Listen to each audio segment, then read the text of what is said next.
नमस्ते दोस्तों। मुंशी प्रेमचंद की कहानी नरक का मार्ग। रात भक्तमल पढ़ते पढ़ते न जाने कब नींद आ गई। कैसे कैसे महात्मा थे जिनके लिए भगवत प्रेम ही सब कुछ था, इसी में मग्न रहते थे। ऐसी भक्ति बड़ी तपस्या से मिलती है। क्या मैं वो तपस्या नहीं कर सकती? इस जीवन में और कौन सा सुख रखा है आभूषणों से जिसे प्रेम हो जाने। यहाँ तो इनको देखकर आंखें फूटती है। धन दौलत पर जो प्राण देता हो वो जाने। यहाँ तो इसका नाम सुनकर जार सा चढ़ जाता है। कल पगली सुशीला ने कितनी उमंग से मेरा श्रृंगार किया था, कितनी प्रेम से बालों में फूल गूथे, कितना मना करती रही, न मानी। आखिर वही हुआ जिसका मुझे भय था। जितनी देर उसके साथ हंसी थी उससे कहीं ज्यादा रोई। संसार में ऐसी भी कोई स्त्री है जिसका पति उसका श्रृंगार देखकर सिर से पांव तक जल उठे?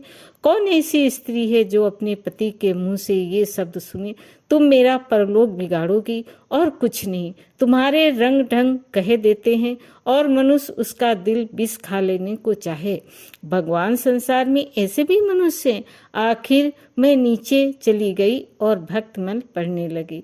अब वृंदावन बिहारी ही की सेवा करूंगी, उन्हीं को अपना श्रृंगार दिखाऊंगी। वो तो देखकर न जलेंगे, वो तो हमारे मन का हाल जानते हैं। भगवान, मैं अपने मन को कैसे समझाऊं? तुम अंतर्यामी हो, तुम मेरे रोम रोम का हाल जानते हो। मैं चाहती हूँ कि उन्हें अपना इष्ट समझूं, उनके चरणों की सेवा करूं, उनके इशारे पर चलूं, उन्हें किसी बात से, मेरे व्यवहार से नाम मात्र भी दुखी न हो। वो निर्दोष हैं, जो मेरा भाग्य में था वो हुआ। न उनका दोष है न माता पिता का, सारा दोष मेरे नसीब ही का है। लेकिन ये सब जानते हुए भी जब उन्हें आते देखती हूँ तो मेरा दिल बैठ जाता है, मुंह पर मुर्दानी सी छा जाती है, सिर भारी हो जाता है। जी चाहता है इनकी सूरत ही ना देखूं, बात तक करने को जी नहीं चाहता। कदाचित शत्रु को भी देखकर किसी का इतना क्लांत नहीं होता है। इनके आने के समय दिल में धड़कन सी होने लगती है। दो एक दिन के लिए कहीं चले जाते हैं तो दिल पर से बोझ उठ जाता है। हंसती भी हूँ, बोलती भी हूँ, जीवन में कुछ आनंद आने लगता है। लेकिन उनके आने का समाचार पाते ही फिर चारों ओर अंधकार। चित्त की ऐसी दशा क्यों, ये मैं नहीं कह सकती। मुझे तो ऐसा जान पड़ता है कि पूर्व जन्म में हम दोनों में बैर था। उसी बैर का बदला लेने के लिए उन्होंने मुझसे विवाह किया है। वही पुराने संस्कार हमारे मन में बने हुए हैं, नहीं तो वो मुझसे देख देख कर यूं जलते और मैं उनकी सूरत से क्यों घृणा करती। विवाह करने का तो ये मतलब नहीं हुआ करता। मैं अपने घर इससे कहीं सुखी थी। कदाचित मैं जीवन पर्याप्त अपने घर आनंद से रह सकती थी। लेकिन इस लोक प्रथा का पूरा हो, जो अभागन कन्याओं को किसी न किसी पुरुष के गले में बांध देना अनिवार्य समझती है, वो क्या जानता है कि कितनी युक्तियां उसके नाम को रो रही हैं, कितनी अभिलाषाओं से लहराते हुए कोमल हृदय उनके पैरों तले रौंदे जा रहे हैं। युक्तियों के लिए पति कैसे कैसे मधुर कल्पनाओं का सूत्र होता है। पुरुष में जो उत्तम है, श्रेष्ठ है, दर्शनीय है, उसकी सजीव मूर्ति इन शब्द के ध्यान में आते ही उनकी नजरों के सामने आकर खड़ी हो जाती है। लेकिन मेरे लिए ये शब्द क्या है?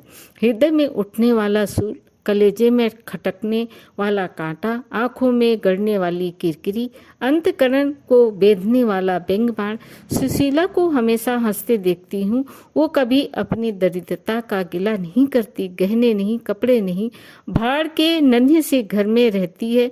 अपने हाथों का घर का सारा काम करती है, फिर भी उसे रोते नहीं देख सकती। अगर अपने बस की बात होती तो आज अपने धन को उसकी दरिद्रता से बदल लेती। अपने पति देव को मुस्कुराते हुए घर में आते देख उसका सारा दुख दरिद्रता छूमंतर हो जाता, छाती गज भर की हो जाती। उनके प्रेम आलिंगन में वो सुख है जिस पर तीनों लोक का धन न्यौछावर कर दूं। आज मुझसे जब्त न हो सका। मैंने पूछा, तुमने मुझसे किस लिए विवाह किया था? वे प्रश्न महीनों से मेरे मन उठा था, पर मन को रोकती चली आती थी। आज प्याला छलक पड़ा। ये प्रश्न सुनकर कुछ बौखला से गए। बगले झांकने लगे, खीसे निकालकर बोले, घर संभालने के लिए, गृहस्थी का भार उठाने के लिए, और नहीं क्या भोग विलास के लिए? घरनी के बिना ये आपको भूत का डेरा सा मालूम होता है। नौकर चाकर घर की संपत्ति उड़ाए देते थे। जो चीज़ यहाँ पड़ी रहती थी कोई उसको देखने वाला न था। तो अब मालूम हुआ कि मैं इस घर की चौकसी के लिए लाई गई हूँ। मुझे इस घर की रक्षा करनी चाहिए और अपने को धन्य समझना चाहिए कि ये सारी संपत्ति मेरी है। मुख्य वस्तु संपत्ति है, मैं तो केवल चौकीदाराइन हूँ। मेरे घर में आज ही आग लग जाए। अब तक तो मैं अनजान में घर की चौकसी करती थी। जितना वो चाहते थे उतना ही सही, पर अपनी बुद्धि के अनुसार अवश्य करती थी। आज से किसी चीज को भूलकर भी छूने की कसम खाती हूँ। ये मैं नहीं जानती हूँ कोई पुरुष घर की चौकसी के लिए विवाह नहीं करता, और न इन महाशय से चिढ़कर ये बात मुझसे कही। लेकिन सुशीला ठीक कहती है, उन्हें स्त्री के बिना घर सूना लगता होगा, उसी तरह जैसे पिंजरे में चिड़िया को न देखकर पिंजरा सूना लगता है। ये हम स्त्रियों का भाग्य है। मालूम नहीं मुझे इन्हें मुझ पर इतना संदेह क्यों होता है। जब मैं नसीब इस घर में लाया है, इन्हें बराबर संदेह मूलक कटाक्ष करते देखती हूँ। क्या कारण है? जरा बाल गुथवा कर बैठी और ये ऊँट चबाने लगे। कहीं जाती नहीं, कहीं आती नहीं, किसी से बोलती नहीं, फिर भी इतना संदेह। ये अरमान असह्य है। क्या मुझे अपनी आबरू प्यारी नहीं है? ये मुझे इतनी छिछोरी क्यों समझते हैं? इन्हें मुझ पर संदेह क्यों करते हैं? लज्जा भी नहीं आती? काना आदमी किसी को हंसते देखता है तो समझता है लोग मुझे पर हंस रहे हैं। शायद इन्हें भी यही बहस हो गया है, वहम हो गया है कि मैं इन्हें चिढ़ती हूँ। अपने अधिकार के कारण से बाहर कोई काम करने बैठने से कदाचित हमारे चित्त की यही वृत्ति हो जाती है कि भिक्षुक राजा की गद्दी पर बैठकर चैन की नींद नहीं सो सकता। उसे अपने चारों तरफ शत्रु दिखाई देते हैं। मैं समझती हूँ सभी शादी करने वाले बुढ़ों का यही हाल है। आज सुशीला के कहने से मैं ठाकुर जी की झांकी देखने जा रही थी। अब ये साधारण बुद्धि का आदमी भी समझ सकता है कि फूहड़ बहू बनकर बाहर निकलना अपनी हंसी उड़ाना है।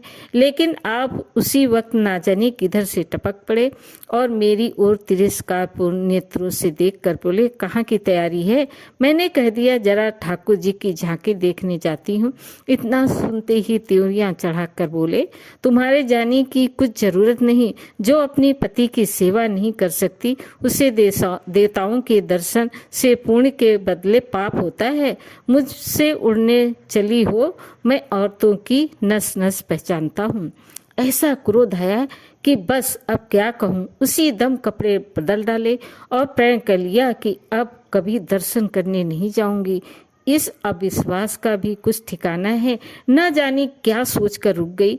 उनकी बात का जवाब तो यही था कि उसी क्षण घर से चल खड़ी हुई होती, फिर देखती मेरा क्या कर लेते। इन्हें मेरा उदास और बीमार रहने पर आश्चर्य होता। मुझे मन में कृतज्ञ कर समझते। अपनी समगणना में इन्होंने मरे से विवाह करके शायद मुझ पर एहसान किया।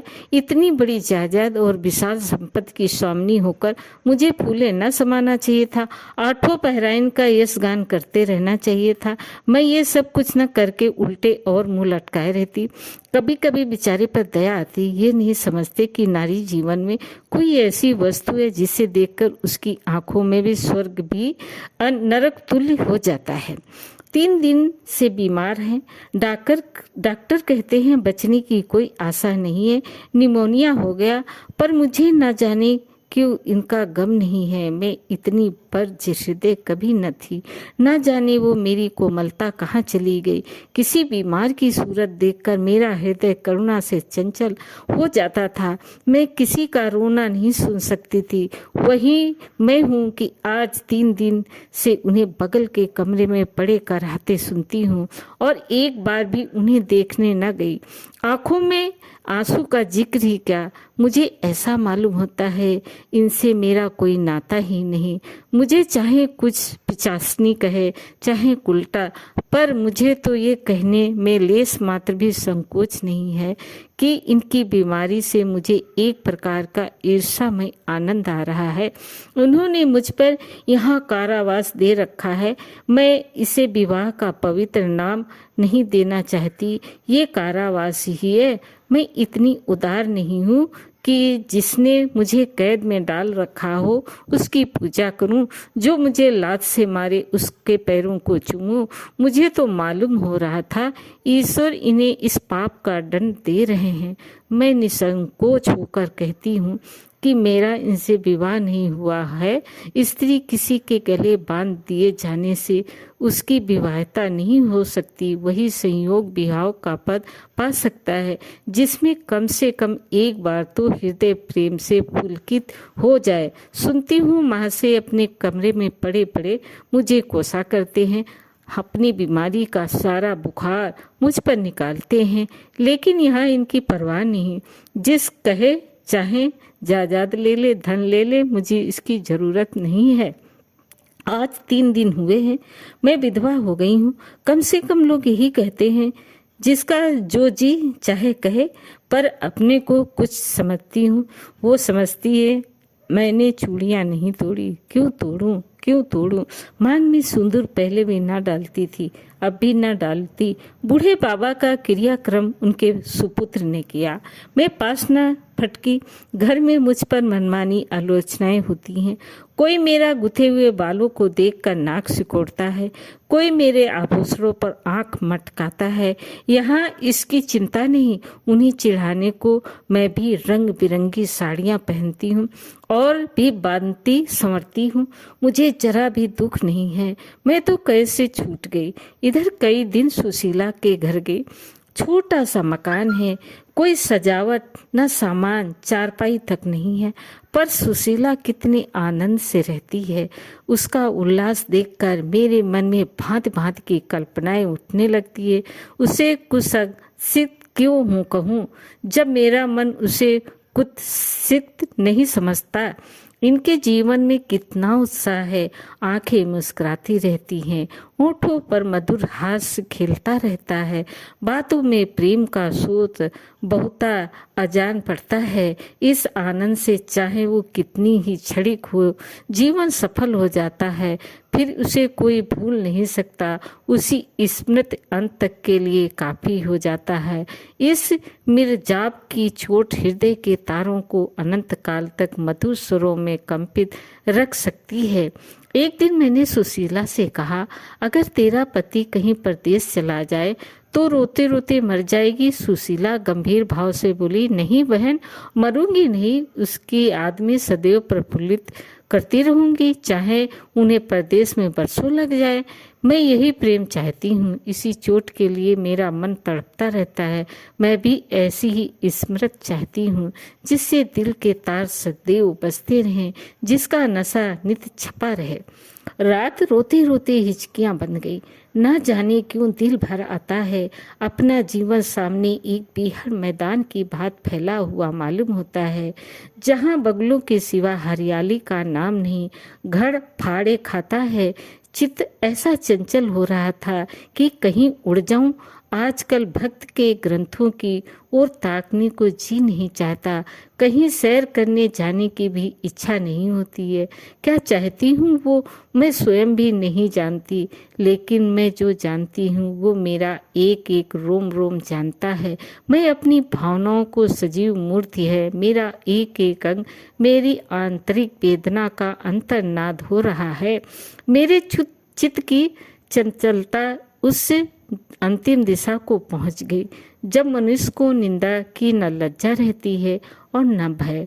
जिन लोभी स्वार्थी माता पिता ने मुझे कुएं में ढकेला, जिन प्रसाण हृदय प्राणी ने मेरी मांग में सिंदूर डालने का स्वांग किया, उनके प्रति मेरे मन में बार बार दुष्कामनाएं उठती हैं।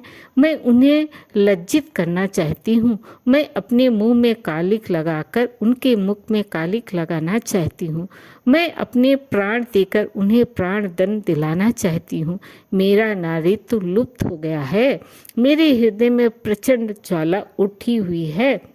घर के सारे काम आदमी सो रहे थे। मैं चुपके से नीचे उतरी, द्वार खोला और घर से निकली। जैसे कोई प्राणी गर्मी से व्याकुल होकर घर से निकले और किसी खुली हुई जगह की ओर दौड़े। उस मकान में मेरा दम घुट रहा था। सड़क पर सन्नाटा था, दुकानें बंद हो चुकी थी। साहसी एक बुढ़िया आती हुई दिखाई दी। मैं डरी कहीं ये चुड़ैल ना हो। बुढ़िया ने मेरे समीप आकर मुझे सिर से पांव तक देखा और बोली, किसकी राह देख रही हो? मैंने चिढ़कर कहा, मौत की। बुढ़िया, तुम्हारे नसीब में तो अभी जिंदगी के बड़े बड़े सुख भोगने लिखे हैं। अंधेरी रात गुजर गई, आसमान पर सुबह की रोशनी नजर आ रही है। मैंने हंसकर कहा, अंधेरे में भी तुम्हारी आंखें इतनी तेज हैं कि नसीबों की लिखावट पढ़ लेती हो। बुढ़िया, आंखों से नहीं पढ़ती बेटी, अकल से पढ़ती हूँ। धूप में चूड़े नहीं सफेद हुए हैं। तुम्हारे दिन गए और अच्छे दिन आ गए। हंसो मत बेटी, यही काम करते करते इतनी उम्र गुजर गई। इसी बुढ़िया की बदौलत जो नदी में कूदने जा रही थी, वे आज फूलों की सेज पर सो रही हैं। जो जहर का प्याला पीने को तैयार थी, वे आज दूध की कुल्लियां कर रही हैं। इसलिए इतनी रात गए निकलती हूँ कि अपने हाथ किसी अभागन का उद्धार हो सके तो करूँ। किसी से कुछ नहीं मांगती, भगवान का दिया सब कुछ है घर में। केवल यही इच्छा है, उन्हें धन, जिन्हें संतान की इच्छा है उन्हें संतान, बस। और क्या कहूँ, वो मंत्र बता देती है कि जिसकी जो इच्छा जो वो पूरी हो जाए। मैंने कहा, मुझे न धन चाहिए न संतान, मेरी मनोकामनाएं तुम्हारे बस की बात नहीं है। बुढ़िया हंसी और बोली, बेटी तुम चाहती हो वो मैं जानती हूँ। तुम ये चीज चाहती हो जो संसार में होते हुए स्वर्ग की है, जो देवताओं के वरदान से भी ज्यादा आनंदप्रद है, जो आकाश कुसुम है, गुलर का फूल है और अमावस का चांद है। लेकिन मेरे मंत्र में वो शक्ति है जो भाग्य को भी संवार सकती है। तुम प्रेम की प्यासी हो, तुम्हें उस नाव पर बैठा सकती हूँ जो प्रेम के सागर में प्रेम की तरंगों पर कीड़ा करती हुई तुम्हें पार उतार दे। मैं उत्कंठित होकर पूछा, माता तुम्हारा घर कहाँ है? बुढ़िया, बहुत नजदीक है बेटी, तुम चलो तो मैं अपनी आंखों पर बैठा कर ले चलूं। मुझे ऐसा मालूम हुआ कि ये कोई आकाश की देवी है। उसके पीछे पीछे चल पड़ी। आह, ये बुढ़िया जिसे मैं आकाश की देवी समझती थी, नरक की डायन निकली। मेरा सर्वनाश हो गया। मैं अमृत खोजती थी, विष मिला। निर्मल स्वच्छ प्रेम की प्यासी थी, गंदे विषक्त नाले में गिर पड़ी। वो वस्तु न मिलनी थी, न मिली। मैं सुशीला का सा सुख चाहती थी, कुलटाओं की विषय वासना नहीं। लेकिन जीवन पथ में एक बार उल्टी राह चलते कर फिर सीधे मार्ग पर आना कठिन है। लेकिन मेरे अधत पतन का अपराध मेरे सिर नहीं, मेरे माता पिता और उस बूढ़े पर है जो मेरे स्वामी बनना चाहता था। मैं ये पंक्तियाँ न लिखती, लेकिन इस विचार से लिख रही हूँ कि मेरी आत्मकथा पढ़कर लोगों की आंखें खुले। मैं फिर कहती हूँ कि अभी अपनी बालिकाओं के लिए मत देखो धन, मत देखो जायदाद, मत देखो कुलीनता, केवल वर देखो। अगर उनके लिए जोड़ का वर नहीं पा सकते तो लड़की को कुंवारी रख छोड़ो, जहर देकर मार डालो, गला घोट डालो, पर किसी बूढ़े खुसट से मत ब्याहो। स्त्री सब कुछ सह सकती है, दरुण से दरुण दुख, बड़े से बड़े कष्ट अगर नहीं सह सकती है तो अपने यौवन काल की उमंगों का कुचला जाना। रही मैं, मेरे लिए अब इस जीवन में कोई आशा नहीं है। इस अधम दशा को उस दशा से न बदलूंगी जिससे निकल कर आई हूँ। दोस्तों, कहानी कैसी लगी लाइक करें, सब्सक्राइब करें। धन्यवाद।